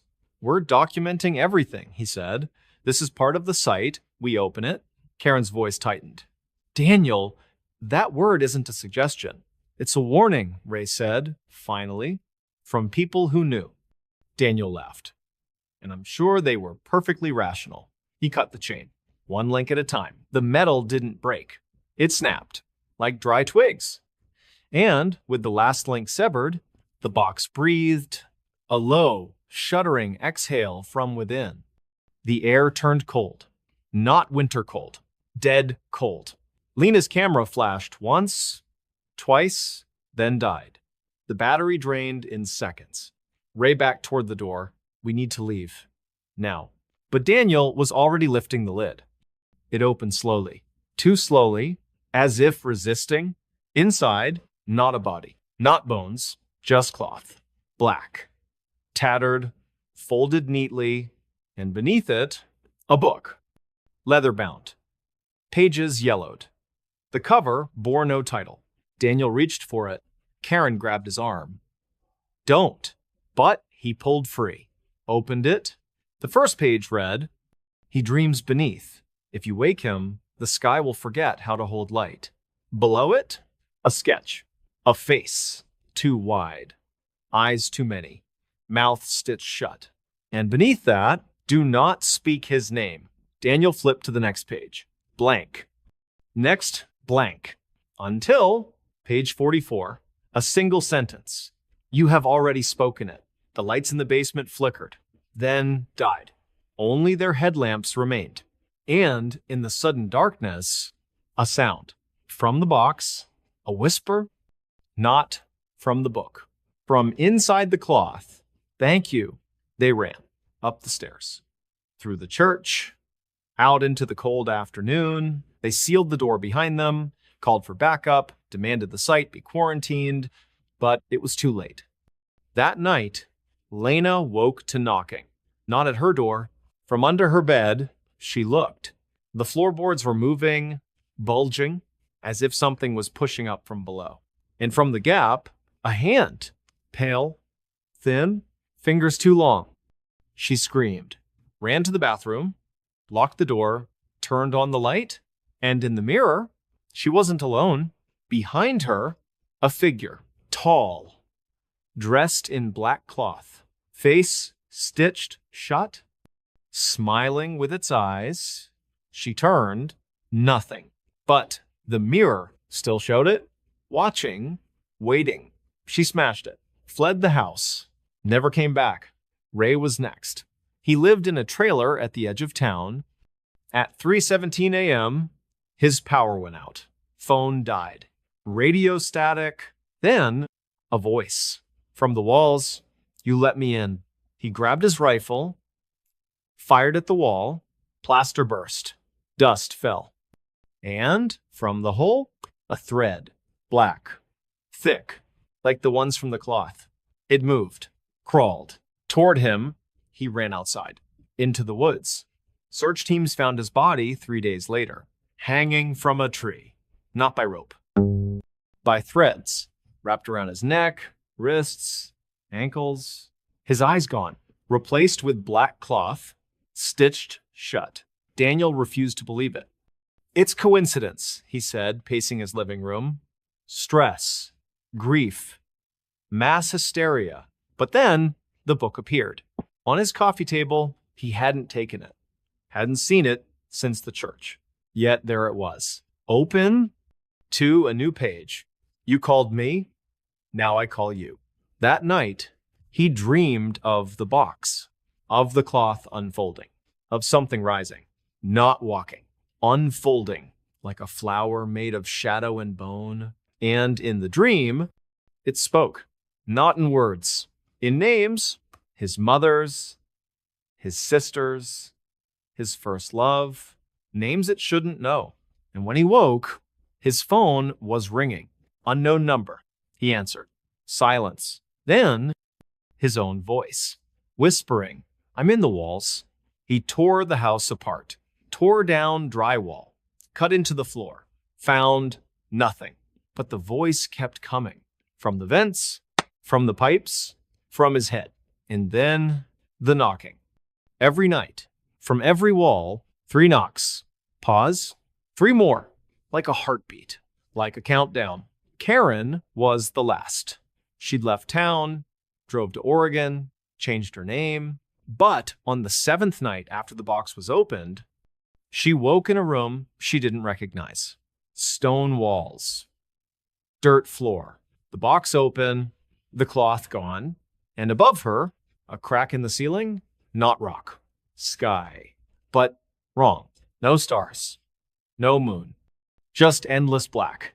And from it, a face. Huge. Stitched. Smiling. And a whisper. They shouldn't have opened it. Then, silence. The file was recovered weeks later. A security camera from the church basement. It showed everything. The chain breaking, the box breathing, the book opening, and in the final frame, the cloth moving, crawling, like it was alive. And beneath it, something waking. The footage was classified, buried. But those who saw it, they never slept again. Because the truth wasn't in the box. It was in what came after. And it's still out there. In the walls. In the dark. In the silence between breaths. Waiting. Because once you open the wrong door, you don't close it. You become part of what's on the other side. So if you hear knocking at 317A, if your lights flicker for no reason, if you find a book with no title, don't open it. Don't read it. Don't even touch it. Because some things were buried for a reason. And the moment you lift the lid, you become the offering, not the explorer, not the hero, just another voice in the dark, whispering too late. They shouldn't have opened it. She vanished without a trace. It was a cold November evening in the quiet town of Black Hollow, nestled deep in the pine-covered hills of northern Idaho. The kind of place where everyone knows your name, where porch lights stay on long after dark just to keep the shadows at bay. The air carried the scent of damp earth and wood smoke, and the wind whispered through the trees like secrets passed from one generation to the next. Before we begin, tell me, where are you listening from and what time is it there? That night, the sky was overcast, thick with clouds that refused to let even a sliver of moonlight through. The streets were nearly empty, only a few cars passed by, their headlights cutting brief tunnels through the fog. Most folks were already indoors, tucked beneath warm quilts, unaware that something terrible was about to unfold. At 8:47 p.m., Emily Carter left the local diner, the Rusty Spoon, after finishing her shift as a waitress. She was 23 years old, with auburn hair that fell just past her shoulders and a quiet smile that made people feel at ease. She wore a navy blue coat, her favorite pair of brown boots, and carried a small tote bag slung over her shoulder inside, a novel she'd been reading, a pack of gum, and her phone. She waved goodbye to Martha, the night manager, who locked the door behind her. "Drive safe, hun," Martha called out. "Weather's turning nasty." Emily smiled, pulling her coat tighter. "I'll be fine. Only a 10-minute walk." And so, she stepped into the night. The walk home should have taken no more than 15 minutes. Her apartment was on the edge of town, near the old rail trail that cut through the woods behind the abandoned paper mill. She'd walked it 100 times before, sometimes at night, sometimes in the rain. Nothing had ever happened until that night. The first sign that something was wrong came at 9:15 p.m., when Emily's roommate, Daniel Reeves, noticed her phone had gone straight to voicemail. They had plans to watch a movie together. He tried calling again. No answer. He sent a text, "You okay? Movie's starting." No reply. By 9:40, Daniel was pacing the living room. Emily wasn't one to ignore messages, not without a reason. He called the diner.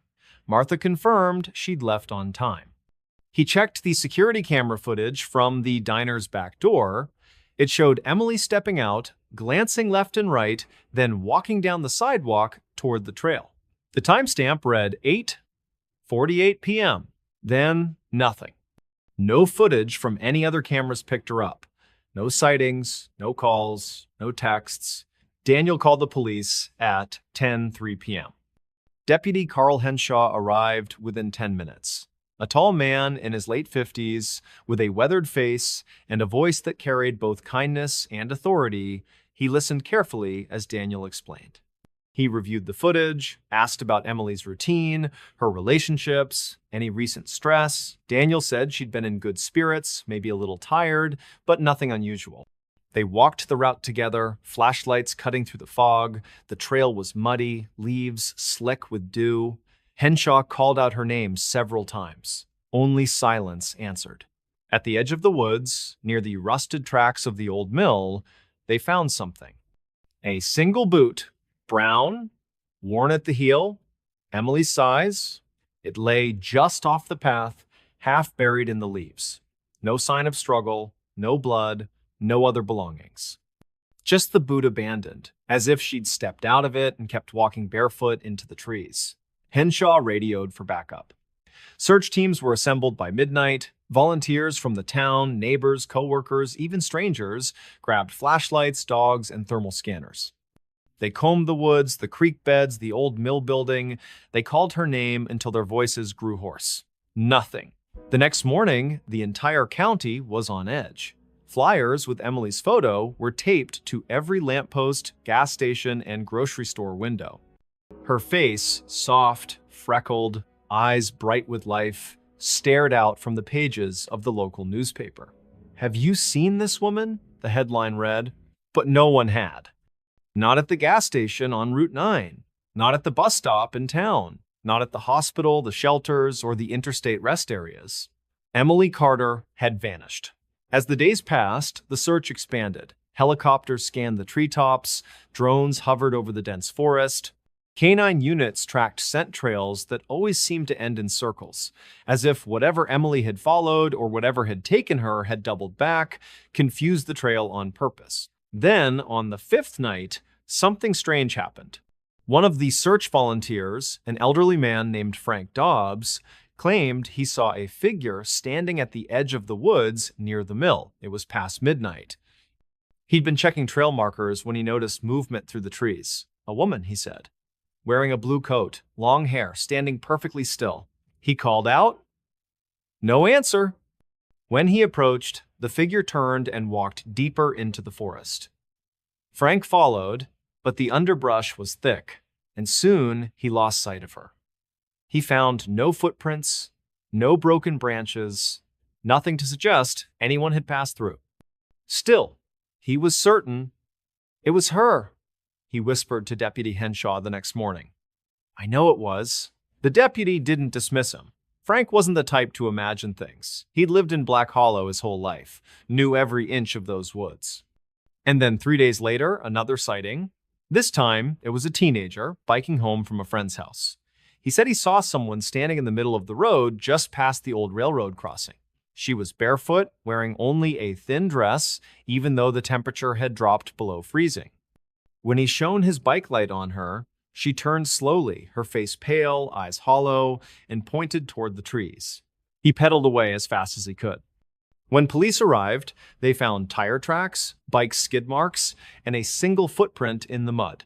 Barefoot, small, female, but no one else. The town began to change. People stopped walking alone at night. Parents called their children home before dusk. Some said they heard whispers in the wind when the fog rolled in. Others claimed their dogs refused to go near the trail, growling at nothing, tails tucked between their legs. And then on the 13th day, Emily's phone was found, not far from where the boot had been discovered. It lay at the base of an old pine tree, half buried in moss. The screen was cracked, the battery dead. But when technicians revived it, they found something chilling. The last photo taken was not of Emily. It was a blurry image, dark, grainy, of a narrow dirt path winding through dense trees. The timestamp read 9:02 p.m. on the night she disappeared. Impossible. Her phone had been off the grid since 8:50. No signal, no GPS. Yet the photo existed. And in the background, barely visible, was a figure. Tall, thin, standing perfectly still between two trees. Its face was obscured, but its arms were unnaturally long, hanging past its knees. And its head, it tilted slightly, as if watching the person who had taken the photo. The image was never released to the public. Authorities called it a glitch, a corrupted file, but those who saw it, Deputy Henshaw, the techs, Daniel, never spoke of it again. Not in detail. They burned the phone. Still, the rumors grew. Older residents of Black Hollow began telling stories, ones they'd never shared before. Tales of the Hollow Man, a presence said to dwell in the woods long before the town was built.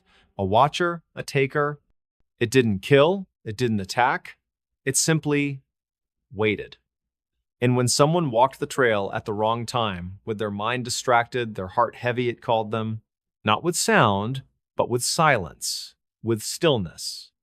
Some said it fed on loneliness. Others believed it collected souls who no longer belonged. And then, one winter evening, nearly 6 months later, Daniel received a letter. No return address. Postmarked from a town over 200 miles away. Inside was a single sheet of paper, yellowed, brittle, as if it had been stored for years. The handwriting was shaky, uneven. Daniel, it read, I'm sorry I didn't say goodbye. I hear it calling. It's not loud, it's not angry, it's just there. Like a song I've always known, I think I was meant to follow. Don't look for me. I'm not lost. I'm found. And beneath it, a small sketch. A path, trees, and at the end, two figures, hand in hand, one small, one tall. The letter was never tested for fingerprints. Daniel burned it in his fireplace that same night. To this day, the trail remains. The woods stand silent. And every November, when the fog rolls in and the wind carries the scent of pine and decay, people say you can see her Emily standing at the edge of the trees, barefoot, coat flapping in the breeze, waiting not to come back. But to be followed, never go in that house. It began with a whisper, not the kind carried on the wind. No, this was different. This whisper came from the mouths of children, passed from one backyard game to another, spoken in hushed tones beneath the flicker of porch lights on summer evenings. Never go in that house. The house stood at the end of Sycamore Street in the quiet town of Cedar Ridge, West Virginia, a place where time moved slow and secrets were buried deep beneath layers of coal dust and mountain silence. It was a two-story Victorian, once proud, now crumbling. Paint peeled like dead skin from its wooden siding, windows, shattered or boarded, stared out like hollow eyes. The porch sagged under the weight of decades, and the iron gate at the front creaked with every gust of wind, a sound like bones dragging across stone. Locals called it the Holloway House. No one remembered exactly who lived there first. Some said a doctor. Others claimed it was a preacher who lost his faith and his mind after his wife and daughter vanished one winter night. Whatever the truth, the house had stood empty for years, decades even. But it wasn't empty. Not really. And that's what the children knew. They'd dare each other to touch the gate, to run up the steps and knock just once, then sprint away, hearts pounding, laughter turning to screams. Most never made it past the yard. Something about the air around the house felt thick, heavy, like breathing through wet cloth. Birds didn't sing near it, squirrels didn't climb its trees. Even the weeds grew in crooked, as if afraid to stand too tall. Then, in late September, a family moved in. Not from the town, outsiders, James and Lila Turner and their 11-year-old son, Noah. They came from the city, somewhere in Ohio, no one was sure exactly where, looking for a fresh start, a quiet life, a home with space and history. The price was unbelievably low. Too low. But the real estate agent, a nervous man named Dale, avoided eye contact when asked why. "It just needed the right people," he said, forcing a smile. "And you seem perfect." They should have listened to the silence that followed. The first night, they heard the knocking, not at the door. Inside the walls, a slow, rhythmic tapping like fingers dragging across wood. It started just after midnight. Noah was the first to hear it. He sat up in bed, heart thudding, convinced someone was in the house. He called for his parents. James grabbed the baseball bat he kept by the bedroom door just in case and checked every room. Nothing. No one. All doors and windows were locked. Lila laughed it off. "Old houses make noises," she said, kissing Noah's forehead. "Just the pipes, or the wind."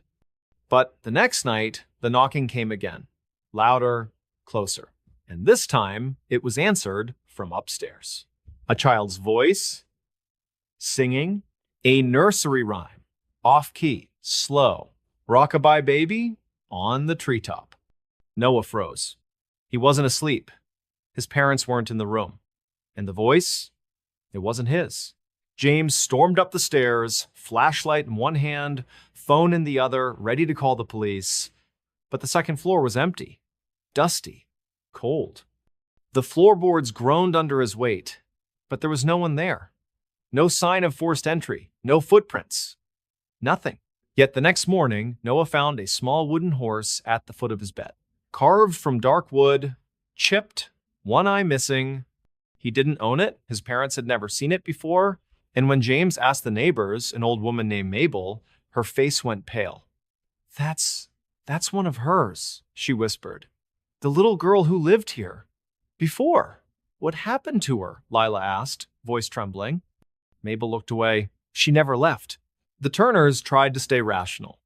They cleaned the house, repaired the porch, planted flowers to soften the gloom, but the atmosphere never changed. The air stayed cold, even in the height of summer. Lights flickered for no reason, doors opened on their own, and the singing came back. Every night. Sometimes it was the same rhyme, sometimes it was different old folk songs, lullabies in languages no one recognized. Noah began having nightmares. He woke screaming, claiming a little girl stood at the foot of his bed watching him. "She's pale," he sobbed. "Her eyes, they don't blink." Then, one afternoon, he disappeared. It was a Saturday. Bright sun, birds chirping. James was mowing the lawn. Lila was inside, folding laundry. Noah had been playing in the backyard, kicking a soccer ball against the garage. One moment, he was there. The next gone. James searched the yard, the shed, the woods behind the house. Lila called his name until her voice cracked. They checked every room in the house again and again. Nothing. Then, as James passed the staircase, he heard it. A giggle, high-pitched, childlike. Coming from the attic. The attic had no stairs. Just a small hatch in the ceiling, nailed shut. The realtor had said it was unsafe rotted beams, risk of collapse. But the nails, they were bent. Pried open from the inside, James grabbed a ladder. He pried the hatch open. Darkness stared back. The smell that rose was unbearable: damp wood, mildew, and something else. Something sweet and rotten, like old fruit left in a closed room. He climbed up, flashlight trembling in his hand. The attic was larger than expected. Dusty, cluttered with broken furniture, trunks and old toys, dolls with cracked faces, a rusted crib, and in the far corner, Noah. He was sitting cross-legged on the floor, facing the wall, silent, still. "Buddy?" James whispered, heart pounding. "Noah? Are you okay?" Noah didn't move. James stepped closer. Then, slowly, Noah turned his head. His eyes were wide, blank, and he smiled. Not his smile. Too wide, too still, and when he spoke, his voice was not his own. "She wants to play," he said. "She says you can stay, if you're quiet." James stumbled back, falling down the ladder, crashing to the floor below. He scrambled to his feet, slammed the hatch shut, and nailed it closed with shaking hands. He grabbed Noah and Lila. They packed a single bag, left everything else, drove away without looking back. The house stood silent once more, but not for long. 2 weeks later, a teenage couple, curious, drunk, looking for a thrill, snuck into the house on a dare.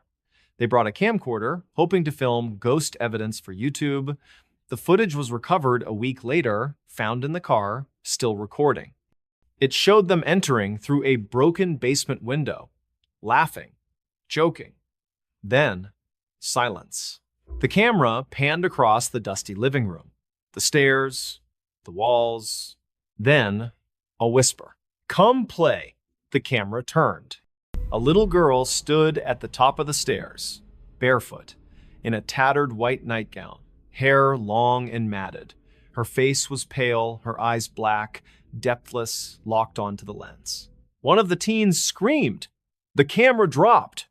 The last image was of the floor, wood grain, dust, a small bare foot stepping into frame. Then static. Search teams found the car. The bodies were never recovered. The house remains. And every few years, someone new arrives. Drawn by low prices, by dreams, by ignorance. They hear the knocking, the singing, the whispers, and one by one, they go inside. Some say the little girl isn't alone up there. That she collects the lonely, the quiet ones, the ones who don't belong. And that once you enter, you never really leave. So if you find yourself in Cedar Ridge and you walk down Sycamore Street and you see that old Victorian at the end, don't stop, don't look. And whatever you do, never go in that house. His last call was screaming. It started with a phone call. Not unusual, except for the time. 3:17 That's when Daniel Reeves' phone rang. A sharp, jarring vibration cutting through the silence of his bedroom in the small town of Mill Creek, Oregon. Rain tapped steadily against the window, a soft rhythm broken only by the occasional groan of old pine trees bending in the wind, the kind of night that feels too quiet, too heavy, like the world is holding its breath. Daniel reached for his phone, half awake, eyes bleary. The screen lit up unknown number. He hesitated. At that hour, calls like this never meant anything good. Still, he answered, "Hello?" At first, nothing. Just static. A low hum, like distant radio waves drifting through empty space. Then, a breath, not his, slow, wet, as if someone was breathing through a throat full of water. "Daniel," a voice whispered. His blood turned to ice. It was his brother's voice. "Ethan," but it wasn't right. Not quite. It was strained, twisted, like it had been pulled through glass. "Ethan?" Daniel sat up, heart slamming against his ribs.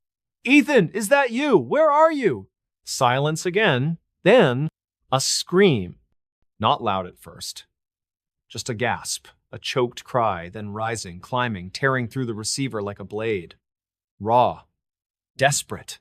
The kind of scream that doesn't come from fear alone, but from something deeper. Something wrong. Daniel dropped the phone. It clattered to the floor, still screaming. He scrambled back, pressing himself against the headboard, hands over his ears, but the sound didn't stop. It poured from the speaker, echoing in the dark room, long, agonizing, unending. And then just as suddenly as it began, it cut off. Silence. Heavy, thick. Daniel waited, breathless. The phone buzzed. A text from the same unknown number, "Come get me." Attached was a photo. Black at first, then resolving into an image. A dirt road barely visible under a pale, flickering streetlight. Tall pines on either side, their branches twisted like claws. And in the center, a single car, half hidden in the shadows. Ethan's truck. The license plate was blurred, but Daniel knew it. He'd helped him buy it. Painted the bumper when it got scratched, changed the oil every 30 miles. It was parked crooked, front wheel half off the road. Driver's side door open, and on the ground, something dark. Blood. Daniel didn't call the police. Not yet. He grabbed his jacket, his keys, and ran out into the storm. The drive took 28 minutes. The road in the photo led deep into the Willamette National Forest, past the marked trails, past the ranger station that closed at dusk. He followed the GPS until it lost signal, then drove by memory Ethan had taken him hunting out here years ago.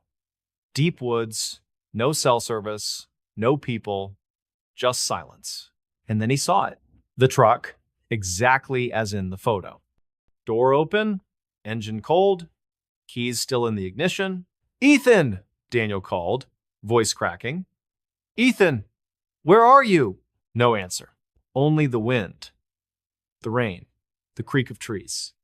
He stepped out, flashlight in hand. The beam cut through the dark, shaking with his grip. He scanned the ground, mud, tire tracks, and, yes, blood. Smears on the gravel, drag marks. His stomach twisted. He followed the trail into the trees. Branches grabbed at his clothes. Roots threatened to trip him.